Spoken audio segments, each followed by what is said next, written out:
Hey Hey, guys, hey. Fight Kitties here. I'm Lexi, And this is Lady J. and it's time for Kickass and Yes, the coffee. Coffee.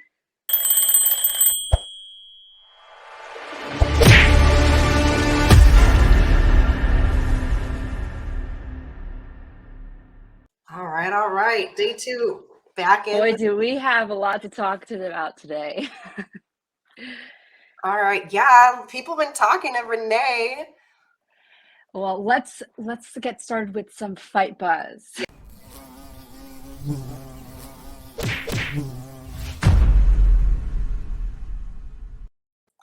All right. So people been talking to Miss Renee Paquette, and Nia Jax was on her show on The Sessions with Renee Paquette, and they had a lot to say. Jax said that she left WWE due to not getting vaccinated for the COVID, of course. And so she just had to have a sit-down conversation with Vince McMahon because she just couldn't understand why, if they were testing every day and she never tested positive, what the big deal was. Yeah, she basically said that when in the sit-down conversation that they had together, he said she wasn't going to be able to fulfill any of her contractual duties.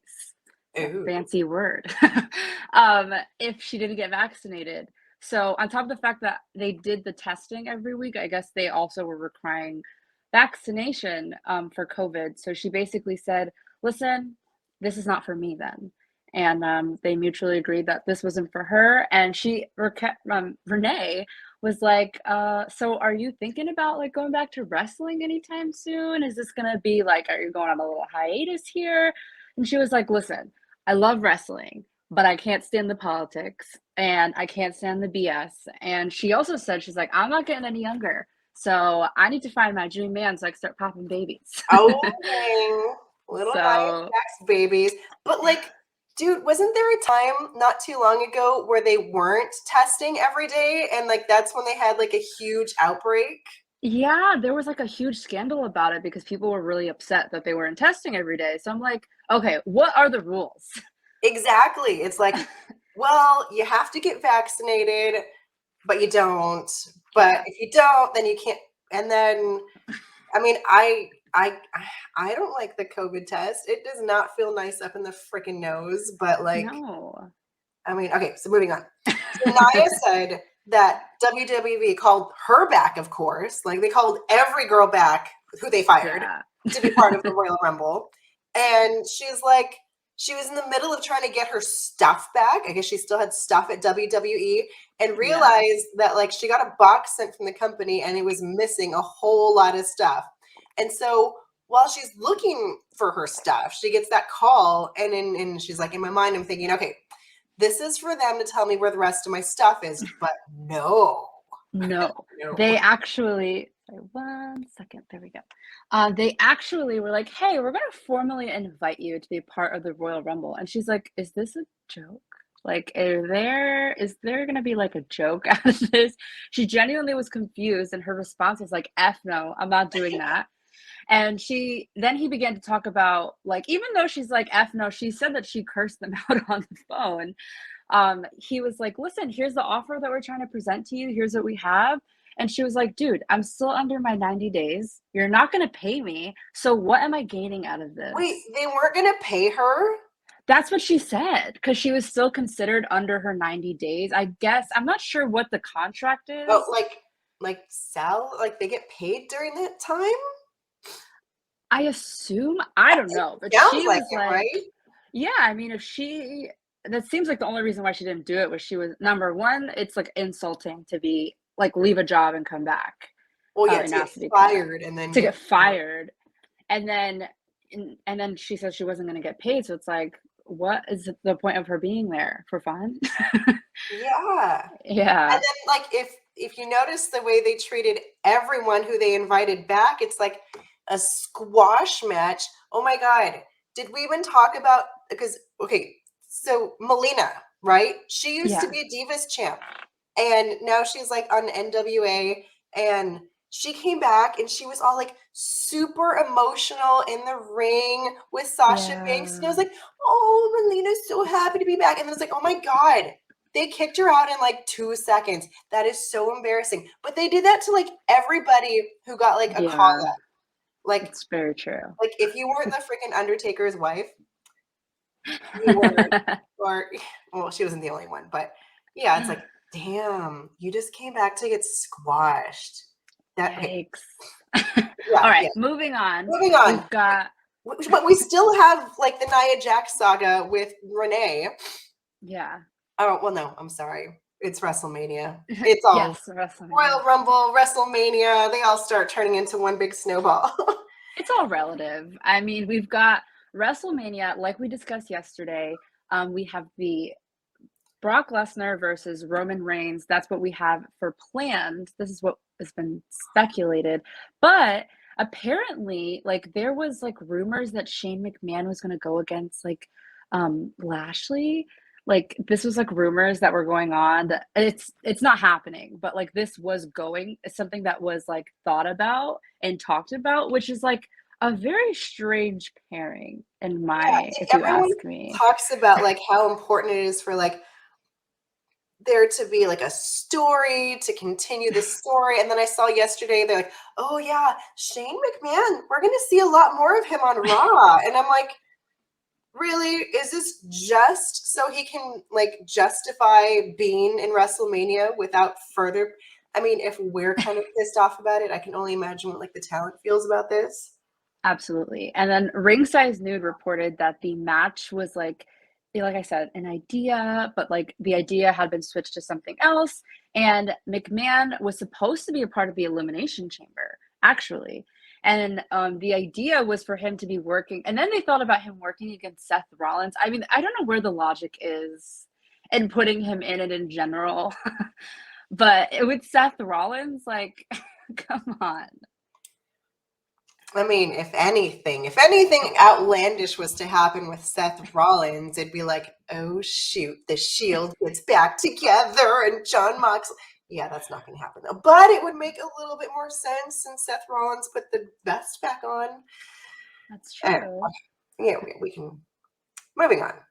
Yes. So like we said, plans have changed. WWE has already confirmed that the match will see Bobby Lashley defend WWE title against Brock Lesnar.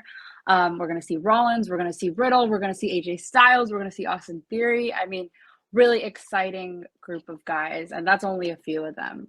Well, I'm more excited for the girls match because Lita versus Becky Lynch is so much more interesting. Oh yeah, it sure is. So they've been officially announced for that Elimination Chamber match. And I guess plans, dude, card is subject to change is so for reals here. The plans for Rousey's match at Mania have changed yet again. And she's booked to face Charlotte Flair at WrestleMania. After Rousey left the ring, Lita made her way in the ring and she challenged for the Elimination Chamber. And then Lynch hesitated but accepted the offer. Yeah. And then Rousey referred to herself as the baddest big bitch. And that led to Lynch walking out. But like Rousey has just like been like teasing Lynch, and she was like, I'm gonna put you in an arm breaker. And she's like, and then Lynch was like, you'll have my answer on Friday. So just I love the little drama that leads up to like all of these fights. I think it's funny.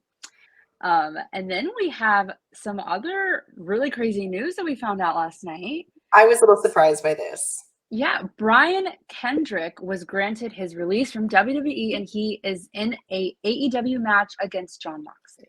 I mean, can you imagine how pissed Mustafa Ali is right now? Like, he's asking for his release, and then like Brian Kendrick gets his release, and a couple weeks later, he's like in this huge card match against Jon Moxley. I'd have been like, oh my god.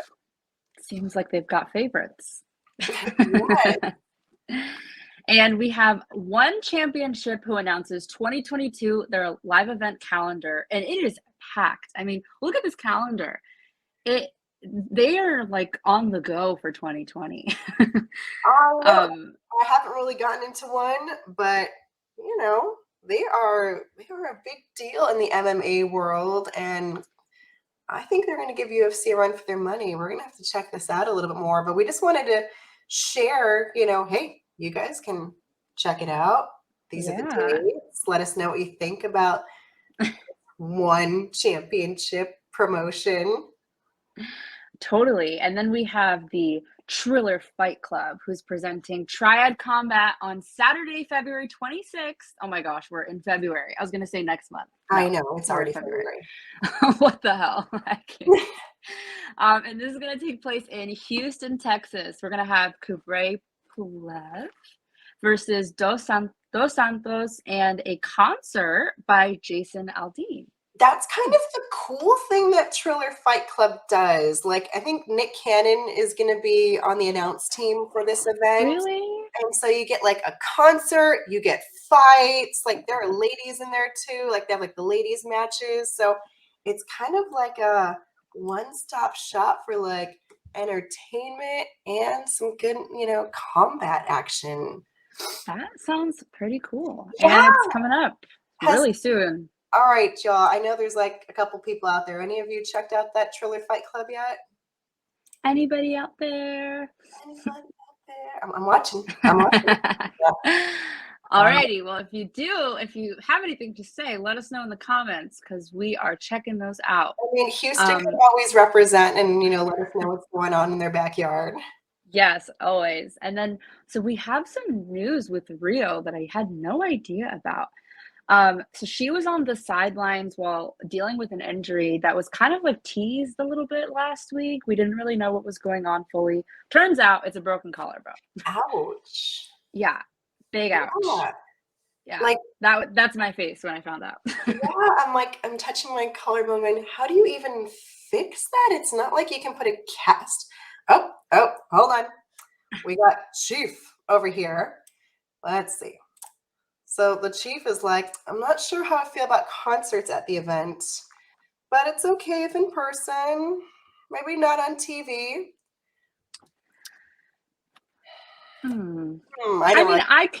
I can understand, like, if you're watching as like a viewer from home, you just kind of want to see the action of it all. Like, you could really care less about what happens with like the concert and stuff. Yeah. But some people do like watching the concerts and stuff. I mean, like for me, for example, I don't watch football. I have no idea what's going on. But I am there for every halftime. Yes, I watch actual football, which is soccer. But I usually just only watch halftime because I've like the halftime show, which I enjoy because I have no idea what's happening during the whole game. So I'm sure it's like some people, it's a mixed opinions. Like, yeah, but some people like it, some people hate it. I mean, I know the last 2 years it was like, people didn't have concerts for like over a year, and I was watching the like Billie Eilish, like her concert movie thing, which was great by the way. But I think people are changing for the times. I don't know. Alrighty. On that one, man. Yeah. So back to my girl Rio and her broken collar, man. So on the latest episode of Wrestling Observer Radio, Dave Melitzer reported that she's expected to be out for like 3 months. Yeah, because I'm still like feeling my collarbone. Yeah. Ooh. So I guess it happened when she challenged Britt Baker for the AEW Women's Championship last month at the Battle. It did. And like, despite the pain, Rio finished the match and she never complained about the injury. Baker retained the AEW Women's Champion by submitting Rio with the win with a jaw lock. So poor thing, had a broken collarbone. The only reason why Britt Baker won that match, because I mean, otherwise Rio's like 100 pounds of fury. Yeah, I agree. So poor thing, Rio is back in Japan while recovering, and she got the title match after beating Baker in a non-title match on Black Friday's episode of Rampage last November. So I'm hoping that we see her Oh, it's the February, Anyway, March, give him birthday. May. But we'll see her in May. But, sometimes people recover fast, so there's a chance she's coming back earlier. My poor girl. All right, get better soon, Riho. We miss Yeah, you. feel better. So now time for the morning jab.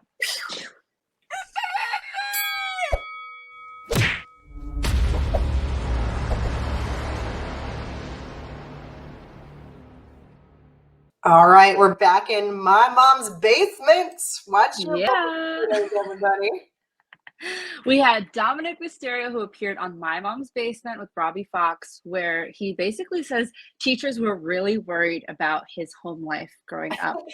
And particularly during the Rey Mysterio, like Eddie Guerrero angle growing up. This storyline goes all the way back to 2006. So he was probably like eensy weensy, like 5 years old. He had to have been. That's kind of funny because everyone's like, "Oh, wrestling's fake," but then it's like, "Oh my god, are you okay?" Like he said that he didn't know anything other than what he'd been told, but they were constantly asking if his home life was okay because they didn't know if it was like actual like TV or like a publicity stunt. But like Yeah. Dominic's like, I'm just living my best life traveling with my dad, barely having to go to school for a third grader. I mean, I guess they're playing hooky a little too much, and teachers are worried about that. That's true. That's very true. And he says that he got really, really annoyed because people would be like, well, who's your real dad? Is it Eddie or is it Ray? And like, as a third grader, that is so messed up to get asked. Oh my goodness. Like, I could not handle that. No, Like, not at that age. It's like, dude. no. And I'm sure people, like, kids are so, like, brutally honest. Sometimes I'm like, okay. Like, the kids have no filter. So, I mean, I'm sure they asked him, like, just about anything and everything. But actually, he said that, when they'd ask him, like, "Who do you think your dad is?" He's like, "I think it's Ray." Because he was confused. I know, and he was like, "I don't know, like, I have my dad, but, like, also Eddie's been I've known him since I was little, and he's come over and spent nights at my house, so I'm confused. I don't know." So poor thing. Dude, okay, have you ever watched The Young Rock? No. Oh, you have to watch The Young Rock. I love it. Okay. It's I can watch it with, like, the kids around, and it's not like, it's so funny though, because like when The Rock was a kid, it was like Andre the Giant and like the Iron Sheik and Macho Man were like at his house all the time as a kid. And like, there were scenes where it's like, yeah, they're like passed out in the living room and Oh my goodness. No, you have to watch it. It's so cute. They're having a new season come out, so Oh my goodness, where is it on? Is it on HBO? I think it's NBC. All right, Wrestleverse. Anyone remember where it is? Because I just DVR everything, things I don't even know. Yeah, I never watch live TV because we don't even have, I think we have like one cable box in the house, but like we live off streaming here. Yeah. Anyways. Okay. Back to Rey Mysterio. So Yes. I didn't know this, but like I saw a story last night that Rey Mysterio gave Bad Bunny his mask after the Royal Rumble. Girl, he must like Bad Bunny. Oh my god, we just can't get enough of him. We've been talking about him so much. So fans were really impressed, me included, of like how good he did. But apparently it's because he had been working with Rey Mysterio in preparation for the Royal Rumble. And they had this like really touching moment on camera. And he like Rey Mysterio gifted Bad Bunny with the mask that he was wearing during the Rumble match after like the pair was eliminated and they were backstage. Yeah, did he like put like a towel over his face to cover his face? Yeah, see, he's got like this towel over him and he's like giving him the mask, and I thought that was kind of like, I mean, that's a cool a big moment. deal. Like you would get that mask and you would like put it in a glass box and frame it forever. Yeah, and I think like I wonder now if we're gonna definitely see more of Bad Bunny now. I'm hoping. You're like, give me more of the Bad Bunny, please. Please. So yeah, on to some fluffy news now.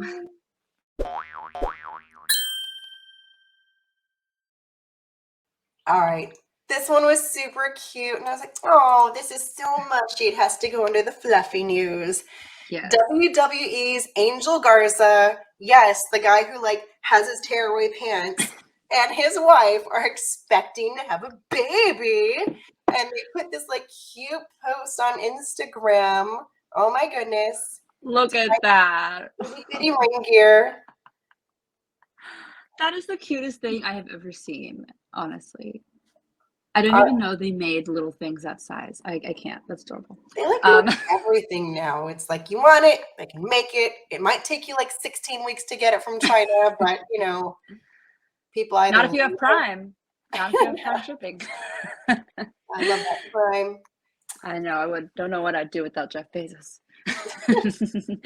And to commemorate the beginning of Black History Month, AEW revealed the upcoming release of Who We Are, a Celebration of Excellence album, and it'll bring to life stories of more than 20 Black AEW wrestlers through the music of established hip-hop and R&B artists, and it's going to be released this month, Friday, February 18th. Initially, it's kind of weird how they're releasing it. They're only doing hard copies at first. Like, no streaming. I know. What are we living in? We're like, what do we do with a hard copy? Like do cars even have a thing to put a CD in it anymore? I mean, my old car from like 2008. I'm trying to think if my Navigator have a maybe for like, yeah, that's crazy. Okay, so yeah, that might be more of a collector's item. Maybe they sign. I don't know. But like, so it's going to feature 21 tracks. The album includes contributions from artists such as John Connor, Mega Ran, Brinson, Omega Sparks, Montezi, Josiah Williams, AEW's own Max Caster, and Sonny Kiss, and many more. I did not know Sonny Kiss was so musically talented. Yeah. And so Ruckus utilized his previous experience working hand in hand with AEW's roster to curate his entrance music, pairing wrestlers with producers and artists to tell their stories in this really unique and collaborative format. This is the first ever full-length compilation LP. We're going to have like an intro from the legendary funk musician Bootsy Collins.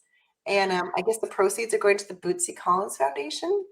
They are. So I think maybe that's why they're doing the CD version of it first. I know they said that they were going to be streaming later. They haven't released when they're going to start streaming. But now that I think about it, the only thing I own that has something to play with the CD is my ancient, well, it's not that ancient, but kind of ancient, like huge Mac desktop. It has like the CD thing in the back. But other than that, I have nothing that would take a CD. I know. I'm like, I think I have one old computer tower too, and that's, yeah. If we get our hands on it, we will make sure we have something to play it out of. And talking about music, Ty Valkyrie has a new entrance song, aka La Güera Loca. So, oh my goodness, let me see this. Let's play this for you guys. La Güera Loca. 1 second. Living La Güera Loca. Oh no. La Güera Loca. Here we go.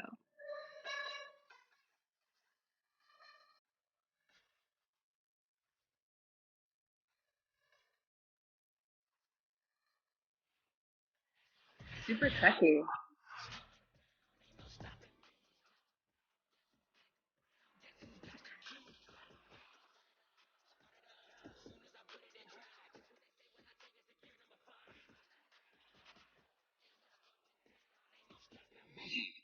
I like that in the back. They're like, La Güera Loca. That was dope. Okay. I really like that. She's such a badass.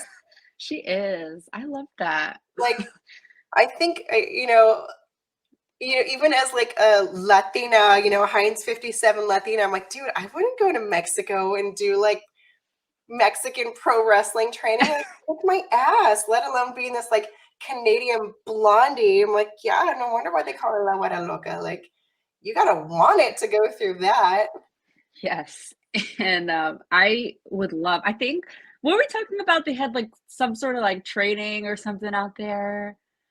for girls. I think it was a few weeks ago. We were talking about like they had training for girls. We are like, we should pop up and see how it is. We're like, we're gonna go. Oh yeah, that was in LA. It was like the LA dojo was having a training camp. Yes. So You're I like, don't the know. fight Maybe. kitties are here. Oh wait, we signed up for the pillow fighting training. Thank you. Uh-oh. So yesterday we had somebody on our live. I think his name was Keith. He brought up Jay O'Toole? Lethal's like, yes. He brought up his like Jay Lethal's Black Machismo, and we were like, what is he talking about? Yes, we had to look it up. So we had to look it up. So Keith, if you're on here or you're watching, This is we for have the you. picture. This is for you. And I was like, oh my God, why did he stop doing this? Because that is epic. I love that outfit. It's like, yeah, he's like the macho man. I like how it's like turned it like machismo. He's like, oh no, the black machismo. Heck yes, bring that back because you know, Jay Lethal, he's like cool and all, but like that is so much more fun.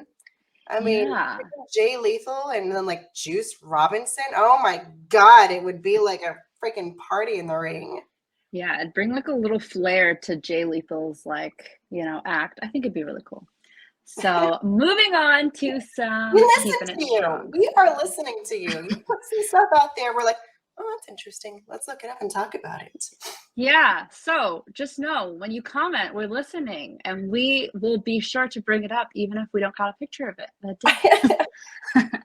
So moving on to some keeping it strong style.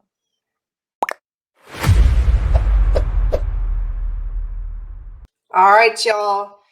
Of course, it's New Japan Pro Wrestling, and they have announced an online, online concerts, online meet and greets. Just as fun, right, Chief?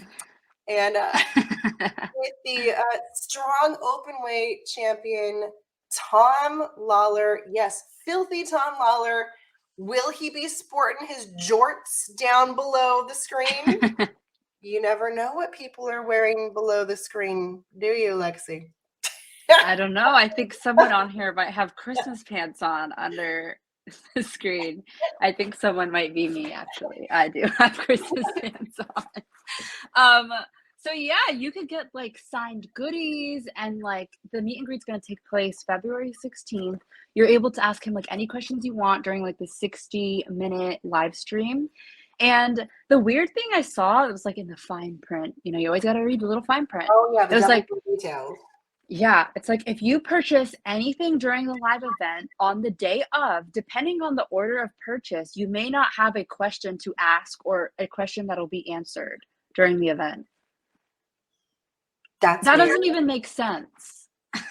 So if you buy something, you might get disqualified? Yeah, so it's like, don't people that are going and attending an event want their question to be answered? That's like the whole point. I mean, maybe there's like too many. I mean, I would like to know where I could get a pair of those jorts. Yes. I mean, I think they're better than John Cena's shorts. It's like he comes out wearing like real cutoff shorts, and then he has like stretchy fake jean jorts on underneath. So yeah, that'll be a cool event to anybody that wants to attend. They're like, they've got a whole website that gives like the details, how you sign up, and so yeah, now you know. They're staying busy. They sure are staying busy. Dude, and is that it? I think that's all we have today. All right, man. Well, thanks for joining us, guys. Thanks, Chief Graybush. Yes, thank you for your question. And please take a moment to leave a comment, like, share, and subscribe for some more Fight Kitties content. Of course, click the link down below. And if you guys have any last-minute questions before we end this live stream, please let us know now. Or forever hold your peace until tomorrow morning. Forever hold your peace. Yes, until 9 a.m. tomorrow, where you'll catch us here. Always. I don't think we got any questions. All right. Well, I'm Lady J. I'm Lexi. Until next time. Bye. Bye, guys.